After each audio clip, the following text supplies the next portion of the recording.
les amis, nous sommes déjà en avril, le temps est passé à une vitesse folle, c'est le printemps, c'est le mois de mon anniversaire également. Faisons un peu le point comme d'habitude sur le mois passé et je dois vous avouer que ça a été un peu une tornade de mon côté, mais on va le voir à travers les différents points que je vais mentionner dans cette vidéo. Donc on va commencer par la première question, qu'est-ce qui s'est bien passé? Si vous avez regardé la vidéo précédente, vous saviez que j'avais une conférence le mois dernier, que c'était pour moi un très gros projet et une très grosse sortie de zone de confort, que j'avais très peur aussi, que j'étais très stressée. J'ai réussi.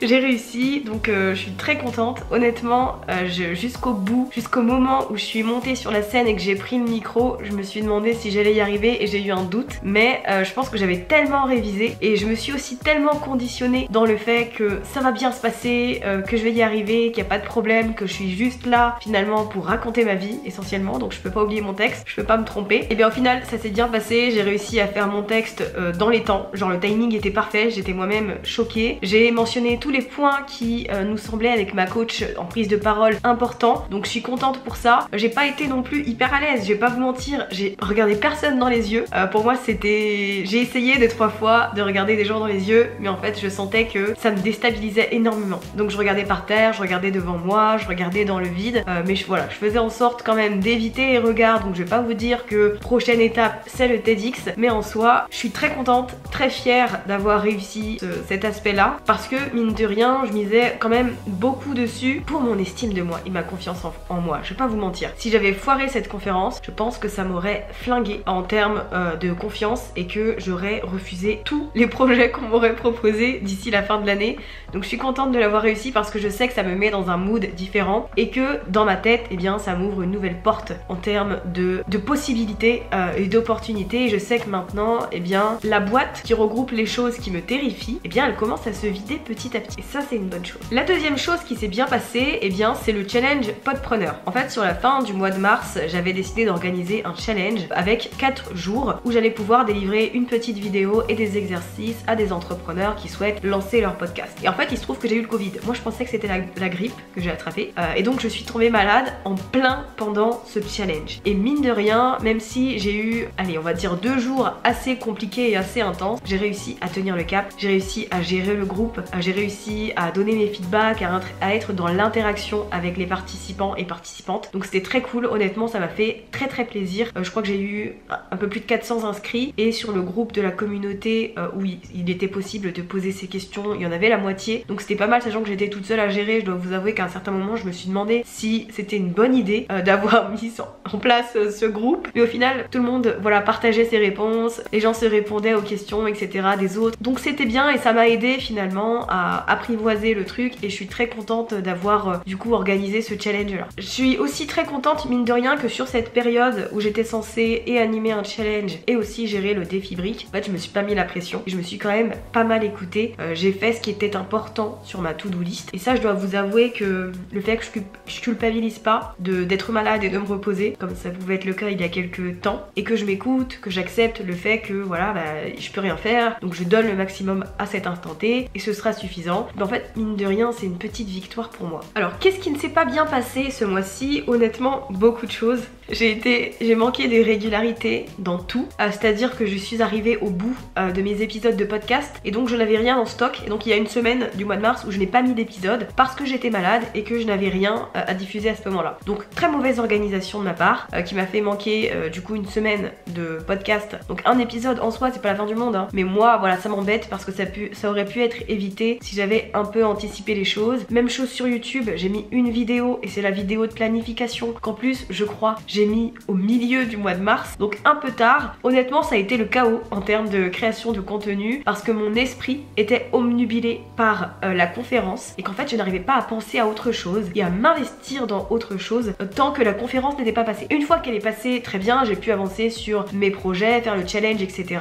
Mais avant ça honnêtement c'était pas simple et c'était pas gagné. C'est un défaut que j'ai dans le sens où quand je sais qu'il y a quelque chose d'important, mon esprit est complètement focus là-dessus et je ne peux rien faire d'autre. C'est comme quand j'ai un rendez-vous médical par exemple à 14h ou à 15h, vous pouvez être sûr que le matin je ne vais rien faire à part attendre le rendez-vous. En fait c'était un peu la même chose avec la conférence, j'ai attendu le jour de la conférence et j'ai attendu qu'elle passe pour souffler et profiter de mon temps, vraiment l'exploiter comme il faut. Disons qu'en termes de régularité, honnêtement, c'était pas... J'ai été nulle, j'ai manqué d'organisation, donc je vais essayer de mieux faire ce mois-ci, en tout cas je l'espère. Et également, en fait, je m'étais fixé aussi sur ce mois de mars un objectif financier et je m'étais dit que si j'atteignais cette somme, et bien avec Greg, on partirait un mois à New York parce que c'est notre ville ultime, c'est notre dream de pouvoir y habiter pendant une plus longue période que des vacances de 10 jours. Et donc l'objectif c'était ça, si j'atteins cet objectif en mars, nous partirons pour le mois de mai, pour nos 1 an de mariage. Et au final, j'ai pas atteint l'objectif. Donc on va rester en Picardie sur le mois de mai. Mais voilà, je n'abandonne pas. Je suis déçue quand même, je vais pas vous mentir, mais je me dis c'est pas grave, j'ai d'autres occasions d'atteindre cet objectif. Je l'ai ce mois-ci par exemple, et si il se fait avant l'été, eh bien on partira à la rentrée, genre en septembre ou en octobre, et ce sera très bien aussi. Et bon voilà, pour les choses qui n'ont pas fonctionné, au moins vous avez une petite idée de ce qui s'est passé de mon côté. Quel challenge est-ce que j'ai surmonté? Je dirais forcément que c'était la conférence, puisque voilà, ça m'a demandé beaucoup de travail, comme je vous l'ai dit. J'avais fait des essais la semaine avant la conférence et mon premier essai, je me suis mise à pleurer parce que j'étais trop stressée, donc je me suis dit voilà, je rate, je me mets à pleurer, et après une fois que je souffle, je t'arrête la session avec ma coach. Dans ma tête, il y a une partie de moi qui se dit abandonne, c'est trop pour toi, tu vas pas y arriver et tu peux pas te pleurer de frustration devant les gens parce que tu n'y arrives pas, donc abandonne. Qu'au final, je suis allée faire mon sport, j'ai fait ma vie, j'ai refait un essai avec ma coach la même journée un peu plus tard. Cette fois-ci je l'ai réussi, donc je me suis dit ok, c'est un peu qui tout double pour la conférence, donc je me suis beaucoup entraînée, j'ai beaucoup répété mon texte. Le pauvre Greg, je pense que maintenant il le connaît par cœur puisque je lui ai récité tout le temps, y compris le trajet qu'on avait. On avait pris un hôtel à Paris qui était à 20 minutes de l'endroit où il y avait la conférence. Même sur le trajet, je lui ai fait la présentation pour vous dire. J'ai vraiment beaucoup répété et ça a été le plus gros challenge pour moi ce mois-ci. L'une des autres difficultés auxquelles je fais face en ce moment, c'est qu'en fait sur le podcast Build Yourself, moi j'ai envie de step up mon game. J'ai une liste qui s'appelle The Dream 100 des 100 personnes que j'admire et que je rêve d'interviewer. Et en fait, depuis le début de l'année, j'envoie des mails à ces personnes-là et la plupart du temps on me calcule pas. Genre personne me calcule. En fait, j'ai le sentiment qu'on me prend pas du tout au sérieux, puisqu'il y en a qui on se suit sur Instagram, il y en a avec lesquels je discute, avec lesquels il y a un bon feeling, et en fait je n'arrive pas à déclencher le truc qui va faire que ces personnes vont accepter de venir sur mon podcast. Donc c'est forcément un manquement de mon côté. Je n'arrive pas, je pense, à bien mettre en avant peut-être le bénéfice de mon émission, ou à quel point elle est cool aussi peut-être, mais je dois vous avouer que j'ai le sentiment vraiment qu'on me prend pas au sérieux, donc ça me frustre un peu. J'abandonne pas. Si ces personnes là sont sur ma liste, c'est que je tiens vraiment à les rencontrer, à pouvoir leur poser plein de questions et avoir une trace sur mon podcast. Mais disons que voilà, c'est un des challenges auxquels je fais face. J'en ai contacté plus d'une dizaine depuis 3 mois et je n'arrive pas à obtenir un oui. Donc voilà, je suis patiente, je suis déterminée et j'ose espérer que ces personnes là vont voir le potentiel de mon émission et toutes les belles personnes qui écoutent et qui seraient très heureuses de découvrir leur parcours aussi. Dans quoi est-ce que j'ai dépensé mon énergie ce mois-ci? Eh bien je dirais que ça a été principalement dans le fait de brainstormer, au-delà de tout ce que je vous ai dit jusqu'ici bien sûr, de brainstormer de nouvelles façons de promouvoir mes offres et mes formations, puisque à l'heure actuelle, en tout cas où j'enregistre cette vidéo, toutes mes formations sont disponibles tout le temps sur mon site internet. Et donc qui dit formation en evergreen, ça veut dire qu'il n'y a pas d'urgence et que c'est beaucoup plus difficile de les vendre. Et donc j'ai réfléchi à différentes façons de remettre un peu de dynamisme, d'enthousiasme, de hype et surtout d'urgence auprès de mon audience. Donc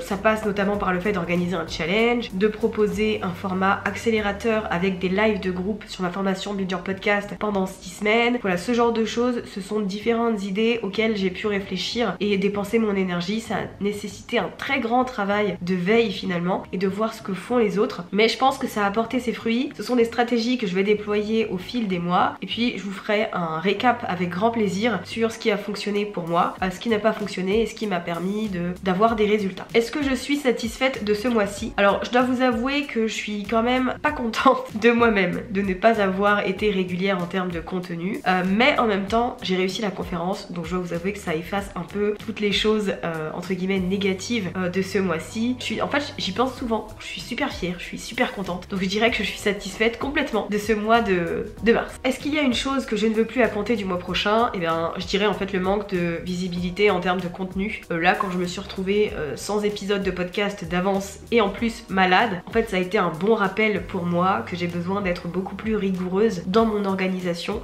dans ma structuration et dans ma planification. Donc à partir de ce mois d'avril, il faut que je fasse les choses avec plus d'ordre. Si vous le voulez bien, nous allons maintenant passer passer aux objectifs de ce mois de mars. Le premier objectif perso était de continuer l'activité physique et donc le crossfit plus la marche. Ça c'est ok, j'ai toujours continué mes 2 séances par semaine, mais sinon le reste du temps, voilà, j'ai fait en sorte, en tout cas quand il pleuvait pas, de faire des balades, de longues marches, histoire d'être sûre de dépenser de l'énergie. Le deuxième objectif perso c'était de me faire un date seul. Je ne l'ai pas fait, je n'ai pas pris le temps, donc cet objectif là n'est pas rempli. J'avais également pour objectif de lire un livre, chose que j'ai faite. J'ai lu Les Amours sales de Jessica Fauci et j'ai beaucoup aimé son livre, que j'ai trouvé très touchant. En fait c'est un livre où elle parle de ses addictions, puisque de l'adolescence jusqu'à la proche trentaine en tout cas, elle a été addicte. Elle a commencé par du speed, par des petites extas etc, et puis finalement elle a fini héroïnomane, et donc elle partage un peu tout ce qu'elle a vécu à ce moment là, sa façon de penser, ce qui était important pour elle, son cheminement jusqu'à aujourd'hui. Aujourd'hui bien elle est sortie de tout ça, elle est aussi entrepreneur. J'ai vu qu'elle avait lancé sa marque de vêtements d'upcycling et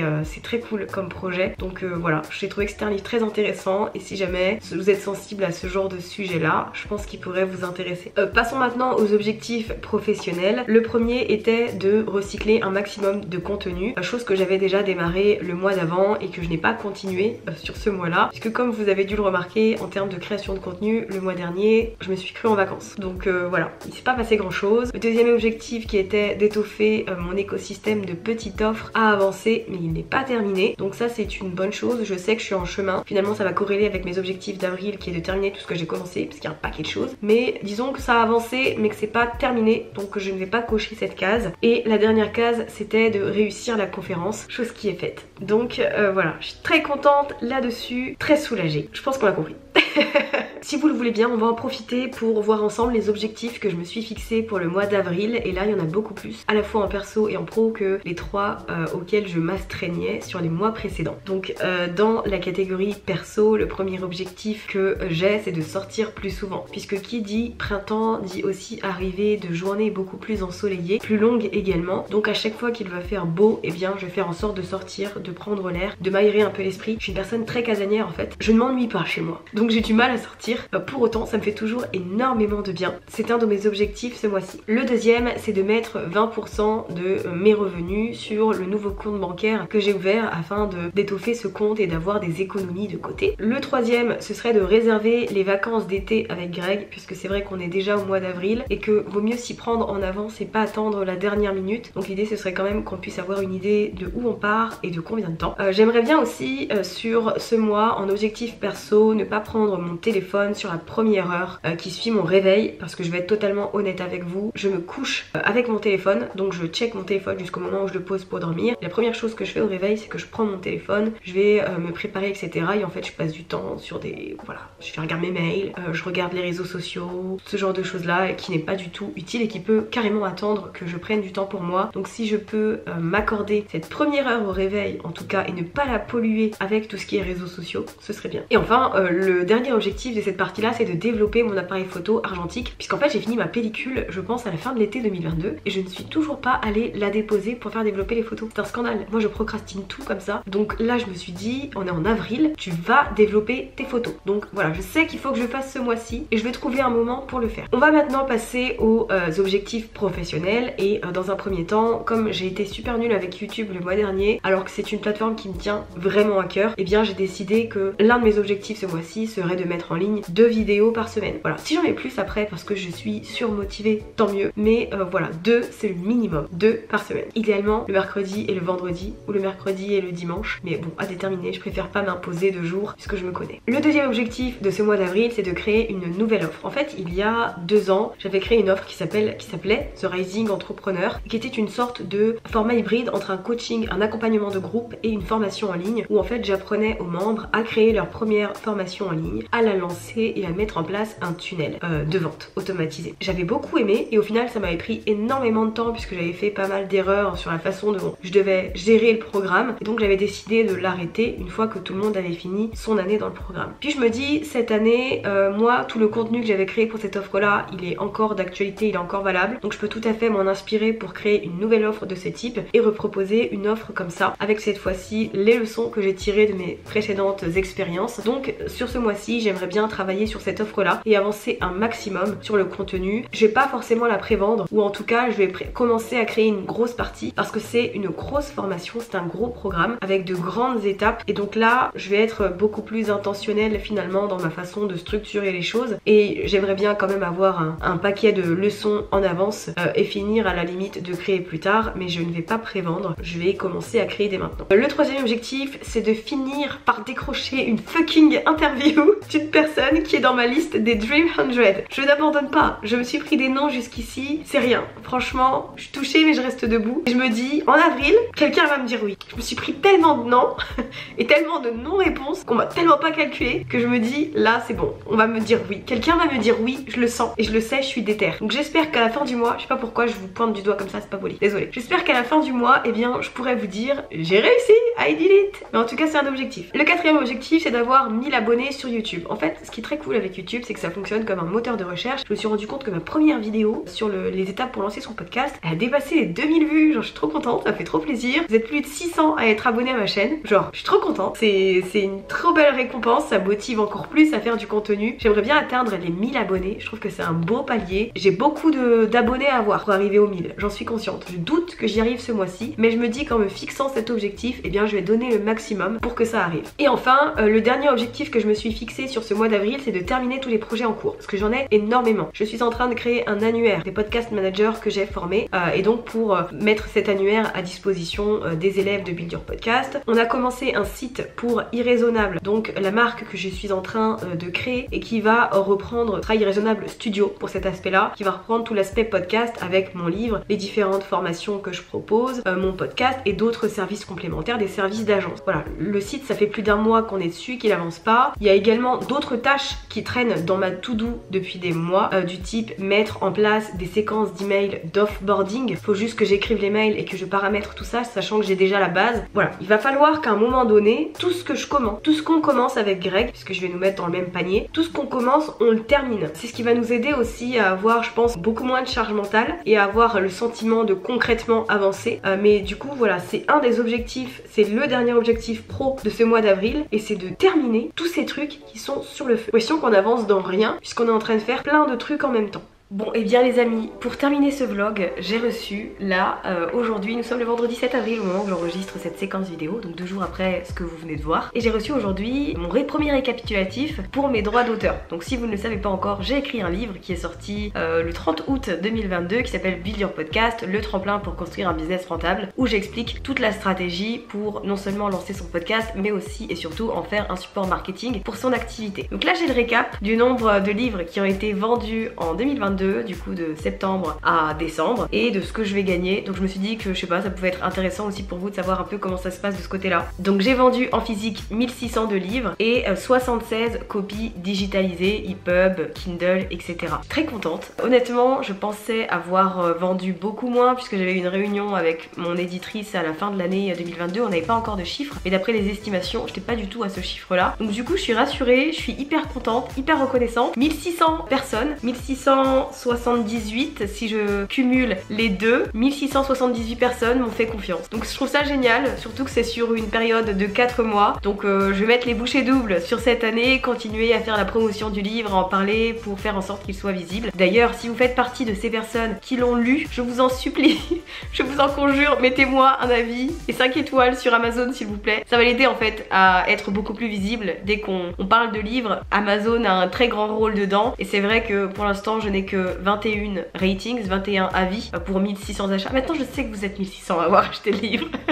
Donc n'hésitez pas s'il vous plaît, je sais que c'est chiant, franchement je le sais, mais ça prend aussi 2 minutes et je vous assure que ça va m'aider énormément à faire en sorte que ce livre soit encore plus vu et acheté. Je vous ai pas dit combien j'avais gagné en termes d'argent, je vais vous le dire tout de suite. Désolée, j'étais trop contente sur le nombre de livres. Hop, je vais toucher pour ces livres vendus sur ces 4 mois là pour 2022 1821,72 €. Voilà, donc on va pas devenir devenir riche avec la rédaction d'un livre, je le savais. Mais en même temps, voilà, je suis très contente. Honnêtement, je suis plus hypée par le fait de savoir qu'il y a 1600 personnes qui ont acheté mon livre plutôt que pour l'argent que je vais recevoir, mais même si c'est très bien bien sûr et que je crache pas dessus. Mais comme ça au moins vous avez une idée, ça me permet aussi de clôturer cette vidéo que j'avais pas faite avant. N'hésitez pas à me dire dans les commentaires un peu si vous faites votre planning en même temps que moi chaque mois, parce que du coup ça m'intéresse et ça nous permettra à tous d'avoir une trace de tout ça. Je vous dis à très vite pour la prochaine vidéo. Salut!